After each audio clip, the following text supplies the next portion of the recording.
जिज्ञासियों को हमेशा जिज्ञासा रहती है को अच्छे अच्छे गुण प्राप्त करने की।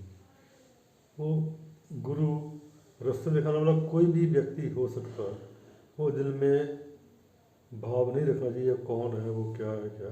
जहाँ से ज्ञान प्राप्त हो वो ज्ञान हमें ग्रहण कर लेना चाहिए। दिल में कोई ऐसा नहीं रखो ये हमें क्या देगा वो हमें क्या देगा इसके पहले क्या, ऐसा नहीं सोचना चाहिए। जहाँ आपका मन टिके उससे उसका फ़ायदा ज्ञानवान व्यक्तियों का फ़ायदा उठाइए और अपना जीवन सफल करिए।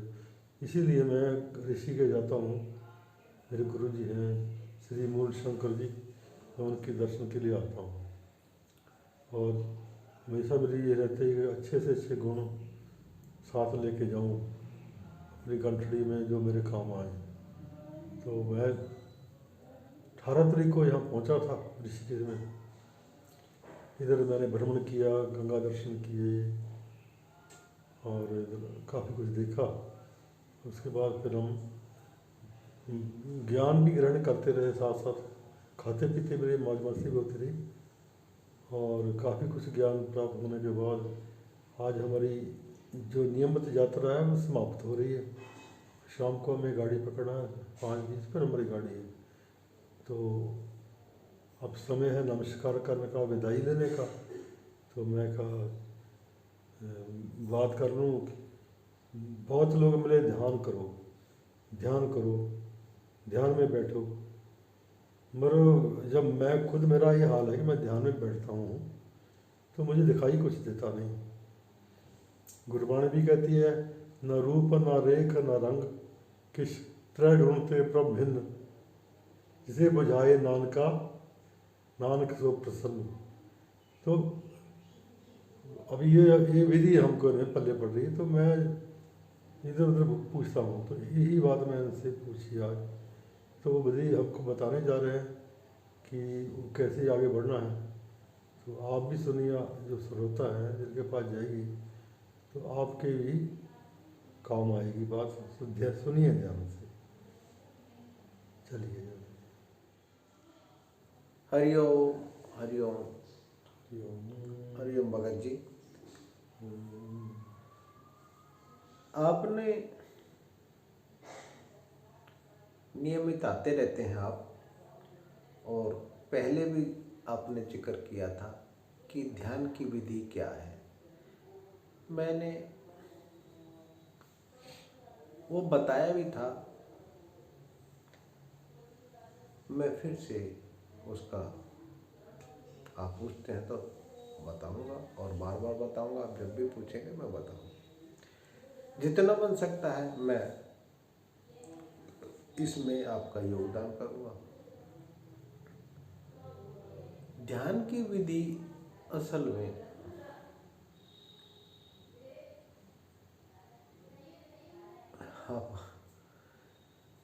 ध्यान की विधि कुछ भी नहीं, सच्चाई। प्रयास करने बंद कर दो।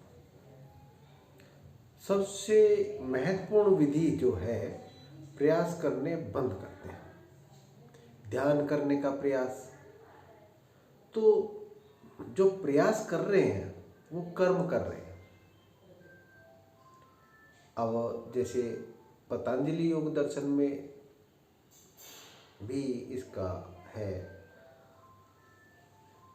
प्रत्याहार या प्राणायाम या धारणा या ध्यान या फिर समाधि, जो भी है ये भी प्रयास है। परंतु ये ट्रैक है।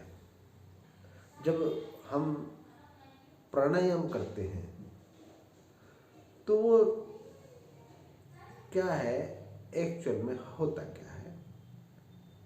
जब जैसे ये दीवार है, दीवार पे अगर हमें कोई नया पेंट करवाना है, बढ़िया तरीके से उसमें चमक लानी है, तो इसकी जो पहली परत है ये खुरचते हैं।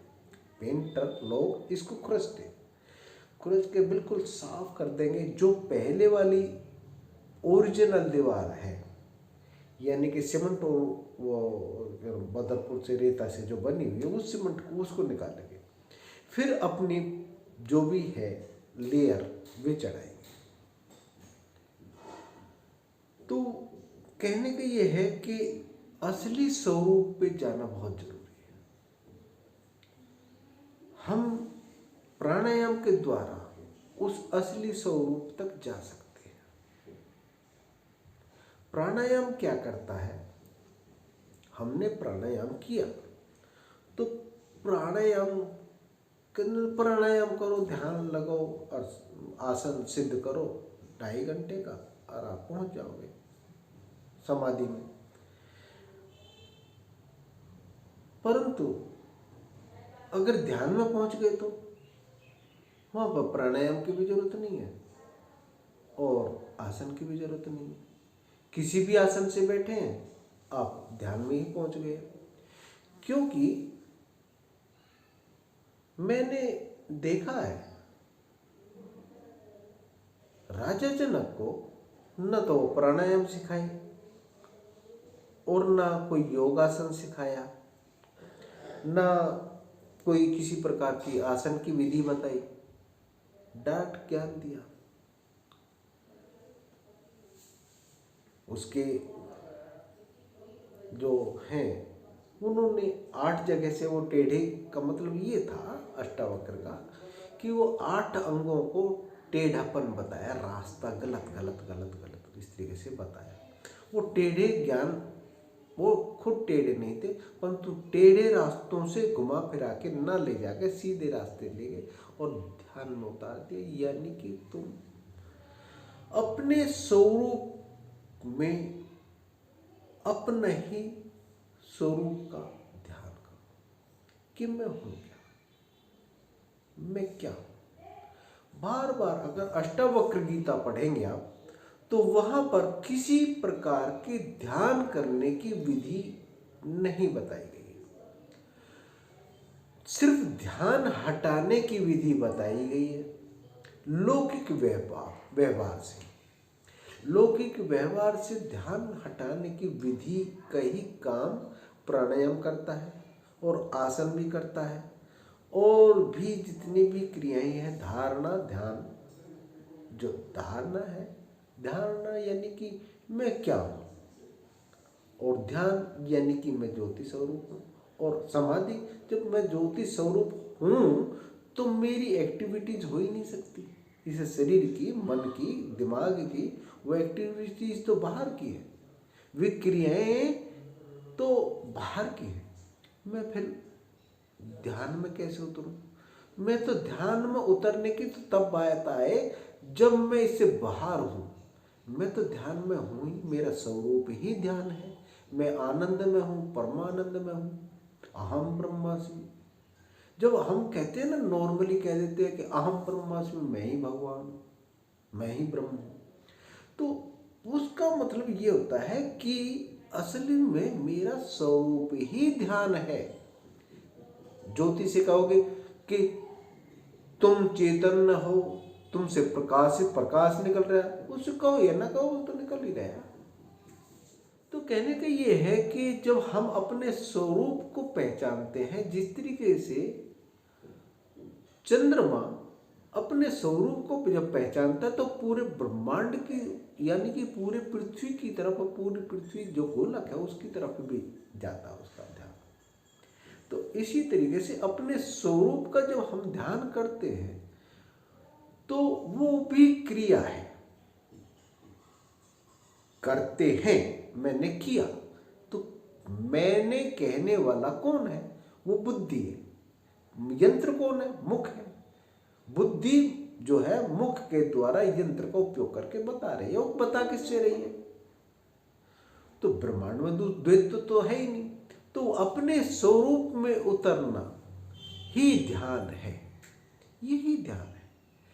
तो इसके लिए फिर क्रिया नहीं, क्रिया जो हो रही है बस उसको बंद करो, उसको बंद करना ही ध्यान है। जैसे कि बुल्ले शाह से पूछा उनके, ध्यान रब क्या है, भगवान क्या है, भगवान को पाने की विधि क्या है? तो भगवान को पाने की विधि एक ही है। उन्होंने कहा था, वो प्याज की पौध लगा रहे थे, अपने क्रिया में थे। कि रब का की पाना इत्ते पुट नते तलाना, यानी कि ध्यान को क्या लगाना, वो बाहर की जो क्रियाएं हैं उस चैप्टर को बंद करना और अपने स्वरूप में उतर जाना। यानी कि मैं ज्योति स्वरूप हूँ, मैं ज्ञान स्वरूप हूँ, अपने स्वरूप का गुणगान करना, जो कि हम गुटके द्वारा है या रामायण द्वारा है या गीता द्वारा है, उसके द्वारा भी कर रहे हैं, परंतु वो सिर्फ बाहर की क्रिया है। अगर हम ध्यान में उतरना चाहते तो सिर्फ उतरो, अपने आप को, अपने स्वरूप को देखो। वहां पे उतरने के बाद आपको ध्यान की विधि ढूंढनी नहीं पड़ती, एक्चुअल में आप हो। अपने स्वरूप को देखने के लिए वो दर्पण की जरूरत पड़ती है, परंतु यहां तो सिस्टम भी तो उल्टा है। बुद्धि के द्वारा देखा नहीं जाऊंगा, कानों के द्वारा सुना नहीं जाऊंगा, जिह्वा की तरफ से बोला नहीं जाऊंगा और त्वचा की तरफ स्पर्श नहीं होगा। तो 5 ज्ञान इंद्रियों से भी मैं परे हूं, कारण कि ज्ञान इंद्रियों के द्वारा मैं जानना नहीं जा सकता। हाँ, जानने के अनुभव कर सकते हैं आप, क्योंकि बुद्धि को भी तो वही जो ज्ञान इंद्रियों को चला रहा है वही ताकत है। जब ब्रह्मा जी और विष्णु जब शिवलिंग की को प्राप्त करने की इनकी दिशा बताने के लिए एक ऊपर चढ़े या कहीं निपाताल में चले, तो उनको पता चला, बाद में आभास हुआ कि मैं अपने स्वरूप को खुद ही खोज रहा हूं। तो कैसे खोज सकता हूं? अर्थात इंजन पीछे लगा है, लिम्बोर्गिनी का इंजन पीछे लगा है, इसलिए वो आगे से उठ के वो ढूंढ रही है ये कहाँ है। मेरी आंखें बाहर देख रही है कि कहाँ है, परंतु आंखों के पीछे बैठ के वही गुरु देख रहा है, वही विश्व स्वरूप है, वही ध्यान है। उसी विधि को, उसी को पहचान लो। ध्यान है ही, उसके लिए ना ही तो आपके कोई सी आसन की जरूरत है। आसन, प्राणायाम, जितनी भी विधियां हैं इस शरीर रूपी मंदिर को स्वस्थ रखने के लिए है। प्राणायाम जो है ध्यान कि जिसका बहुत मन चंचल हो, बहुत ज्यादा मन चंचल हो, वो प्राणायाम की विधि करने के बाद ध्यान में अपने स्वरूप में उतरा जा सकता है। यानी कि वो प्राणायाम एज ए रेगबार है, दीवार पे से ये पॉलिश हटाने के लिए है। यानी कि विचारों को, जितने भी हमारे विचार मस्तिष्क से उठते हैं, वो असल में उसके लिए उठना तो स्वभाव है, वो उठ जाएगा, परंतु वो जाएगा कैसे तो चाहिए। और वो आएगा कैसे, उसके लिए प्राण है। प्राण के ऊपर बैठ के जाता है और प्राण के ऊपर बैठ के आता है। 99% हमारे पास मस्तिष्क के जो विचार हैं वो बाहर से आते हैं और बाहर जाते हैं, हमारे नहीं होते। उनको रिएक्ट करके, उनके जवाब दे के बाहर भेज देते।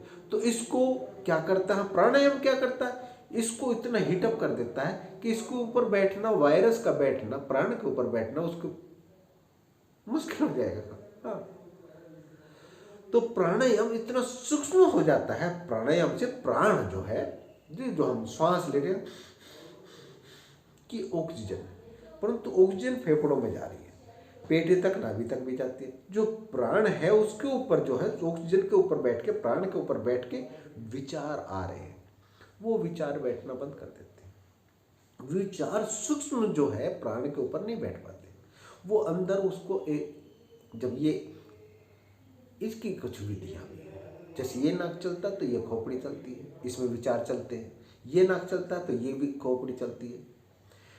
तो फिर कभी ये चलाया, कभी ये चलाया, कभी ये खोपड़ी चली, कभी ये चली, और ये स्पीड से चलती रही। लास्ट में क्या करता है, ये खोपड़ी चलती न लगे यार दुखी हो गए, क्या क्या अपने पिता के पास बैठ जाता, जहां से ये दोनों की दोनों खोपड़ी चलती है, जहां से ये ऊर्जा चलती है, जहां से प्राण भी चलता है, जहां से पूरी सृष्टि चलती है, अपने स्वरूप में जाके बैठ जाता है। तो ये प्राणायाम से उस उसकी प्राप्ति की जा सके, परंतु प्राणायाम भी उसी की गति से चलता है। अगर मन एकाग्र हो गया तो प्राणायाम, प्राण एकदम से शांत हो जाएगा।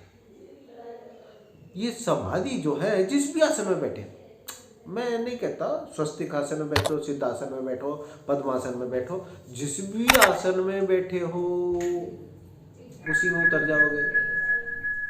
मेंढक देखा किसी आसन में बैठ कर अपने निंद्रा में उतर जाता, 3-3 महीने की निंद्रा में। और एक कीट पतंगा तो 17 साल की अवधि में जागृत होता है और अंडे देने के बाद फिर सो जाता है। तो इतनी लंबी समाधि वे कीट पतंगे कर सकते हैं। उनकी वृत्तियां इधर उधर नहीं भागती। हमारी जो वृत्तियां हैं वो इधर उधर भागती है, वो उसको हटाना है। ध्यान की सारी विधियां, सारी वेद शास्त्र जितने भी हैं, वो सब कुछ सिस्टम उसको हटाने के लिए है। रास्ते बता सकते हैं, उतरना खुद ही है। जब उतरते हैं तो पाते हैं कि इसमें ही वेद हैं, इसमें ही गुरु ग्रंथ है, इसमें विरचाएं तैरती हुई मिलेंगी, ज्ञान सारे कबीर वबीर सब कुछ इसके अंदर है। वो कबीर भी पुराना हो गया, वो नई विरचाएं उत्पन्न कर रहा है आज के समय की, वो पुरानी है। तो कहने का ध्यान तो अपना स्वरूप है। और मेरे समझ में आता है, मेरे तो समझ में यही है कि भाई अपने स्वरूप में उतरने में किसी से कोई ज़्यादा प्रयास करने की जरूरत नहीं है। पहले देखो ऐसा है, आज का वक्तव्य है मेरा, मुझे भी बड़ी प्रॉब्लम थी, बड़ी समस्याएं थी, परंतु आज मैं ध्यान में उतरा हूं तो मुझे पता चला कि मेरा तो स्वरूप ही ये तो शरीर है। कभी हंसता है यूँ खिल गया, कभी यूँ खिल गया, मूछें यूँ उठ गई, ये कभी डाउन हो गई, ये कर दिया। ये जो चीज़ है ये शरीर की अवस्था है, परंतु अंदर से एक ज्योति स्वरूप है, परमानंद है। अगर उस परमानंद को, अपने स्वरूप को अपने पहचान लिया, ज्योति स्वरूप, प्रकाश स्वरूप को, तो फिर ये चेहरा अपने आप खिलना शुरू हो जाता है ऑटोमेटिक। ये तो इस खिलेगा, ये हंसी कम पड़ जाती है सच में। ये बाहर की है, वो अंदर से स्वरूप है। तो फिर वो कहते ना कि चलो खैर विषय लंबा खिंच जाएगा। और ध्यान की यही विधि है कि कोई विधि नहीं है। ध्यान की विधि यही है कि कोई विधि नहीं है। और विधि जिसका बहुत ज़्यादा मन चंचल हो वो प्राणायाम की विधि को अपना सकता है। और फिर जब ध्यान में उतर जाते हैं तो साधन तो अपने आप सिद्ध हो जाते हैं। जैसे आसन का है, 2 घंटे लगा लो तो ध्यान बहुत अच्छा नहीं, 2-4 घंटे पता भी नहीं चलेगा। अगर ध्यान में उतरे ध्यान ही नहीं रहेगा शरीर पे तो फिर 2-4 घंटे क्या। मैंने देखा है, लाला जी हमारे जानने वाले हैं, गुप्ता जी सर में बैठे, उसको तो नोट आ रहे हैं तो ध्यान तो नोटों की तरफ है, आसन का पता ही नहीं चलता। तो ध्यान की तो विधि वीर जी। नमस्कार सभी भक्तों को मेरा प्रणाम, सभी पवित्र आत्माओं को मेरा प्रणाम, वीर जी की तरफ से भी प्रणाम। गुरु जी को नमस्कार। मेरे अहम प्रश्न का उत्तर मिला। अब मैं अपनी यात्रा पूरी करके घर जाके इस चीज़ पर ध्यान दूंगा, बार बार सुनूंगा, मंथन करना पड़ेगा। ऐसे एक बार सुनने से बात बनती नहीं है, कई चीज़ों पे ध्यान नहीं जाता है। तो आशा करता हूँ कि मेरी जीवन यात्रा भी सफल होगी और यहाँ ऋषि के जाने की यात्रा भी सफल होगी। तरक्की करूँगा मैं। अभी आखिरी अवस्था है, जाने का समय आ गया यहाँ दुनिया से भी, तो शायद ये कहीं कोई मंजिल मिल जाए, इस आशा से मैं अभी गुरु जी से छुट्टी लेता हूँ। फिर मिलेंगे, जीते रहे तो फिर दर्शन करने के लिए आएंगे, बार बार आएंगे।